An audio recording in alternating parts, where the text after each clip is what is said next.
Alright, guys. So, how many of you guys have ever had your ear pop while on the airplane? Almost everybody? Now, how many of you guys have ever had a bleed after it popped? Oh, surprising. Yeah. So that's called an ear block. That's not good, by the way. No. So, these things we can actually avoid, called aeronautical decision making. What this means is, you don't want that happening on vacation, do you? No. No? So we're going to have actual people to make sure that doesn't happen for y'all. Now, the importance of that is just to make sure you get from point A to point B as safely as possible. After that, we're going to talk about two little models. One is called I'm Safe, another one is called PAVE, and how we interpret that into everyday flight. Thirdly, we're going to learn consequence versus benefits of every flight. Pilot in command, also known as a PIC, must actually take every flight he does. Alright, I have three credibility sources that we use. One is a FAR AIM, which is our federal regulations. It's published every year. So I'm using the 2019 model this year. We have the PHAC textbook and the Aviation Instructor's Handbook, which we use every day, every year. Gets republished again as well. So, with that being said, you don't like ears being popped, you don't like them bleeding. What about delays? No. Nobody likes those either? Mm-mm. Nobody. But it's not up to you. It's probably not even up to the airport. It's actually up to that pilot, the PIC that we talked about. Airline is the safest way to travel these days. That is also recorded by the NTSB. ADM is studied over 25 years now. It's actually going on 32, I want to say. With that being said, understanding that is knowing that a bad behavior, a bad attitude, that actually equals a hazardous one. We try to strive against that as all possible. Now, the FAA is motivated by accidents in the past. Recently, we've had a couple of big ones, but we're going to use 2016 as an example. It's a pretty good one. Now, so here's a model. Statistics is from the ntsb.gov website. We had over about 1,400 accidents that year. Only 31 are airline, and guess what? No fatalities. We have actually interpreted new training material. One is called CRM, which is Crew Resource Management. We use that with aeronautical decision making. Every airline puts every pilot and co-pilot through this program to make sure that they're thinking of themselves, they're thinking of the pilots, they're thinking of the plane, how to get from point A to point B once again. Arrive alive, guys. Now, because ever since this training has been interpreted, has started, this has been about, 30 years in the making, there's been very little accidents, and that's a good thing. Most of them are actually general aviation, where there's a single pilot in a single engine airplane. They're only thinking of themselves. They're actually not getting paid at the end of the day. They're paying to go have fun. They think they have no responsibilities.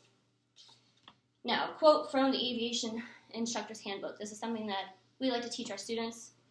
While poor decision-making in everyday life does not always lead to tragedy, the margin for error in aviation is actually very thin. If you think about that, yeah. All right, so now we're going to go to the I Am Safe module. We use that in a PAVE. This is everything that we use between solo flights, training flights, airline flights. I'm Safe is to make sure that the pilot is good. I stands for illness. You want to make sure that you aren't sick, you're not congested. That's what got you that block ear earlier. Mm-hmm. Medication. Are you taking anything that says on the bottle, don't operate heavy machine operator stuff? S is for stress. Is there problems at home? Money problems? Is there something that could flip a switch in your head and you just automatically can't think straight? A is for alcohol. We have an 8 hours bottle to throttle. Have you touched the bottle in that 8-hour time period? If you have, probably shouldn't be flying. Fatigue for F.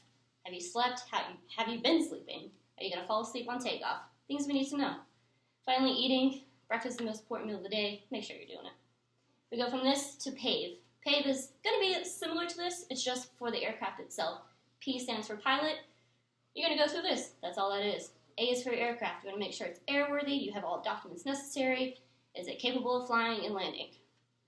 V is going to be for environment. You want to make sure that the environment's good. Is the weather good? Clouds out there, storms coming in, tornado rolling in. You want to make sure that's not there either.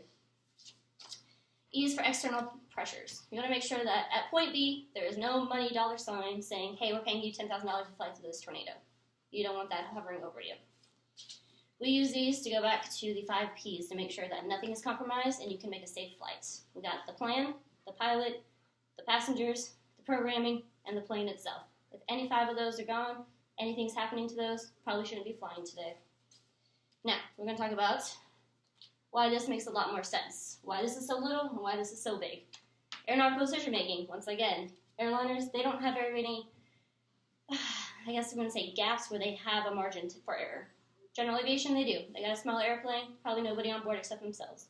Airliners have anywhere between 50 to 100 passengers at a time. They're probably thinking about themselves and just going to the next flight. General aviation, they're paying $120 an hour at minimum to rent a plane up to fly. They're just going up to do some spins and have some fun. That's why they have over 400 fatalities a year, where airlines right now are at 0 for this year.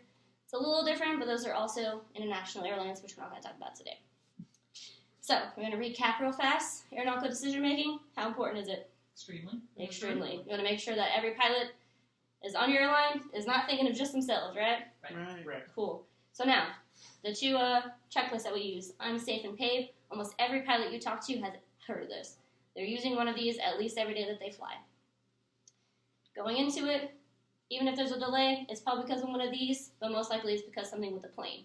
You want to make sure that nothing is going to happen. They have a lot more money holding over their head than that dollar sign at point B. I'm going to leave you guys with one of my famous pilots. His name is Charles Yeager, also known as Chuck. A very direct quote. You don't concentrate on the risk, you concentrate on results. No risk is too great to prevent the necessary job from getting done. That ties in literally everything that we just talked about, and it is something we hold dear in the aviation world. Thank you.